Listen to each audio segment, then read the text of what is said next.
केंद्र सरकार के 42 लाख CGHS लाभार्थियों को बड़ी राहत। केंद्र सरकार के 42 लाख कर्मचारी और उनके परिजन जो CGHS के दायरे में आते हैं, उनके लिए राहत की खबर है। अब उन्हें टेस्ट के लिए ज्यादा रुपए खर्च नहीं करने पड़ेंगे। स्वास्थ्य मंत्रालय की ओर से विभिन्न तरह के 36 टेस्ट के रेट निर्धारित किए गए हैं। ये test National Accreditation Board for Testing and Calibration Laboratories और National Accreditation Board for Hospital and Health Care Providers में मान्यता प्राप्त किसी भी लैब में कराए जा सकते हैं। अगर किसी CGHS लाभार्थी के लिए NABL NBH लैब में जाना संभव नहीं है, तो उनके लिए गैर मान्यता प्राप्त लैब के रेट तय किए गए हैं।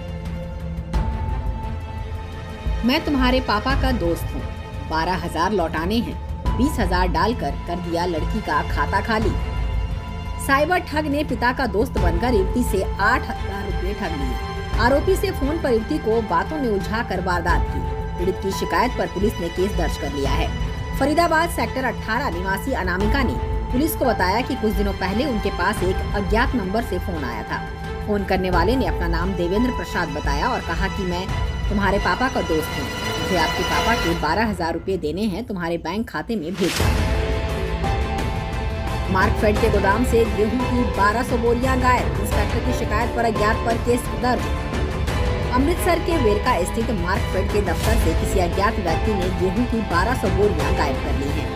आरोपी ने चोरी की इस वारदात को अलग अलग समय में अंजाम दिया। वेरका थाने की पुलिस ने मार्कफेड के इंस्पेक्टर कमलजीत सिंह की शिकायत पर अज्ञात के खिलाफ केस दर्ज कराने के बाद मामले में जांच शुरू कर दी है। बोकारो स्टील प्लांट के लीकेज के कारण लगी आग। झारखंड में सेल के बोकारो स्टील प्लांट की स्टील पिघलने की दुकान में शुक्रवार को भीषण आग लग गई।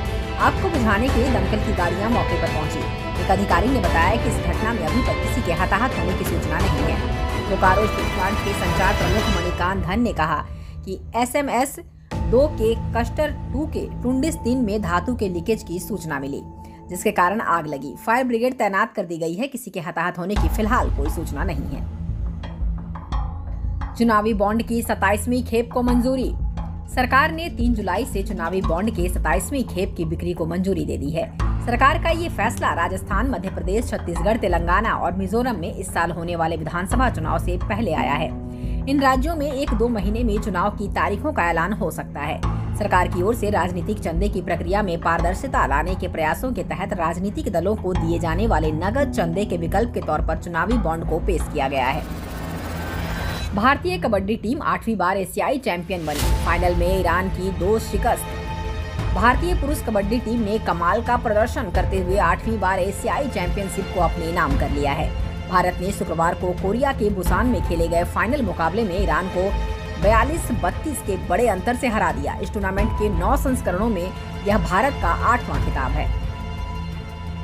नीरज के निशाने पर होगा लगातार दूसरा डायमंड लीग स्वर्ण।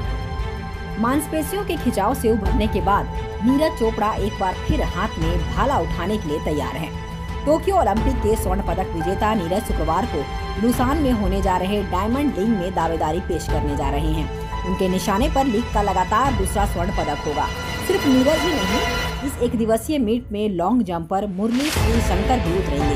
उनके निशाने पर भी लीग का दूसरा पदक होगा।